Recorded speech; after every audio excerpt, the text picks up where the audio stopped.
Is it just me, or is it kinda whack that the great Canelo give Callum Smith 4 weeks to get ready for a fight? LOL. Shit week, to be honest. Next person IMA fight. IMA give him a 3 weeks notice, since y'all think nothing wrong with that. Okay, so David Benavides just keeps it real on Canelo, saying that it's mighty whack that you only give him Callum Smith 4 weeks to prepare for a fight of that altitude and that level, you know. And a lot of people trying to jump on David Benavides simply because they know what David Benavides said is true. They know that. You know what I'm saying? Everybody knows. At this point, it's no shocker what Canelo is doing. How many of these videos do I have to make? How many instances do I have to point out? Okay? It's to the point now, everybody knows what Canelo is doing. Do you choose to acknowledge and speak on it, or do you choose to pretend that he's not doing it and try to make excuses for him?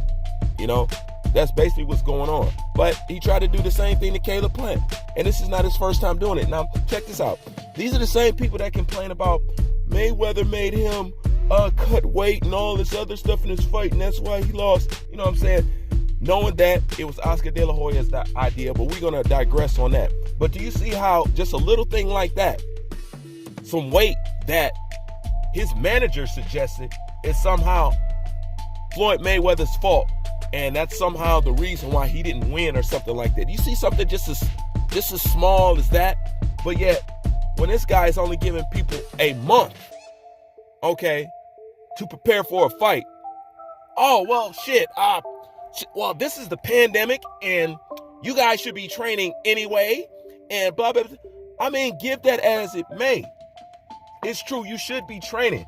But what you have to understand is you don't training to maintain and training to get inside a fight is two different fucking things. Okay? You train to maintain, so when you go into training camp, it's not hard, it's successful, it's smooth, and you don't spend time losing weight instead of working on your craft, working on your mobility, working on your functionality, your power, and all that other stuff. That's why you do that. But that don't mean just because you're staying in shape that's the same kind of training. That's why there are things called over fucking training. Okay? That's why your training to maintain has to be dialed back. It can't be full 10 blast all the time, because you be forever entering a fight overtrained and burnt out. You're going to have to peel it back. That's just maintaining. But, you know, that's for those who, because I didn't figure out most of you people don't even exercise. You know what I'm saying? Most of you people don't exercise, pick up a weight, let alone slip on a boxing glove or some shit like that. You guys definitely don't do that. So, with that being said, there's nothing wrong with what David Benavides said. He said how the fuck he feel. And once again, let me point out that it's David Benavides saying this, okay? Because it seems to be, whenever you say something about Canelo Alvarez, and you're not from the Latino community, so to speak, you a straight up hater, and you got ulterior motive to say something about Canelo Alvarez. Which leads me to my next point. The reason why people will never be honest about Canelo Alvarez, that's because Canelo Alvarez has the biggest tribal fan base in boxing. It's facts. It's facts. They will never be honest about Canelo Alvarez because it's strictly tribal. If you don't believe me, okay, I'm going to give you a homework assignment. Go to Ryan Garcia, where he's bitching about Golden Boy giving him soft-ass opponents, and he wants stiffer competition. Okay? Everybody knows the video that I'm talking about. Do me a favor. Slide down and scroll down in the comment section and immediately start reading. Okay? Immediately start. What you will find out is people are attacking Ryan Garcia for wanting stiffer competition. Okay? They're actually mad that he's seeking tougher competition. They want him to stay at the level he's at and fighting the people that he is. It's the same Arturo Gotti thing. They're satisfied with you fighting nobodies and getting all the praise like you're really doing something. But I bullshit you not. Go to that video and start reading the comment section. They're upset that Ryan Garcia wants tougher competition. That let me know everything there is right there. It's not about really doing it. It's about having the appearance of the image of doing it. And this is where it gets really fucking illegal. Because Canelo Alvarez's fan base is one of the most judgmental fan bases out there. They have everything to say about any and everybody else.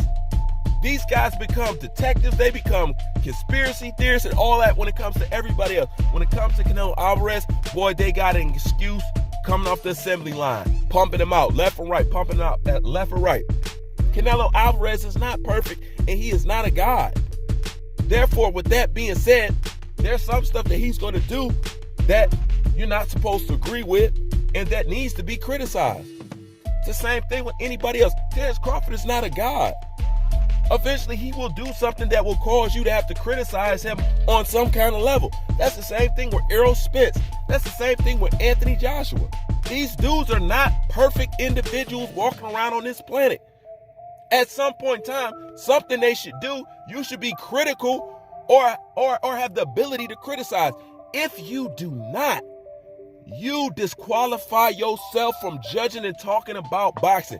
This is why I say Deontay Wilder hardcore fans are unable to judge any boxer when it comes to skill set because you are in love with a boxer who possesses none. So what do you look like judging somebody else's? It's very simple. That's the same thing with Canelo Alvarez. If you see no faults, if you got a justification for every duck move this kid do, then you cannot talk about no PBC fighter. You cannot talk about what somebody is achieving and what they are not achieving. You are not qualified. You are a fan fucking boy to the utmost, a Super Saiyan fanboy. That means on another level of fanboyism.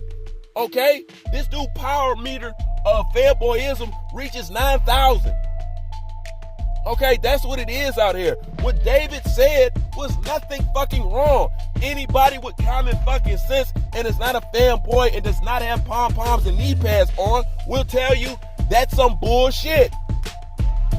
He's always trying to catch somebody like that. There's nothing else to be said about Canelo Alvarez. Boxing does not need him. His career's in the trash at this point. It is in the trash. And the only reason why Canelo continues to do this shit that he does, because he's well aware that he has a fan base that will not acknowledge and make excuses. He has the Arturo Gatti fan base. They don't give a fuck who the fuck he's fighting. They don't care if it's bums. They want to tell you it's champions, and this, but judge everybody else. He will never be judged by his fan base because they honestly don't really give a fuck what the fuck he does, but they're judgmental of everybody else. That's where that shit is illegal, and that's where I step in and I got something to say. So your boy right here need to just go ahead and slip that dress on along with Oscar De La Hoya so I can put his ass on the track because that's about the only thing he good for at this point. Bruce Vane, I'm out.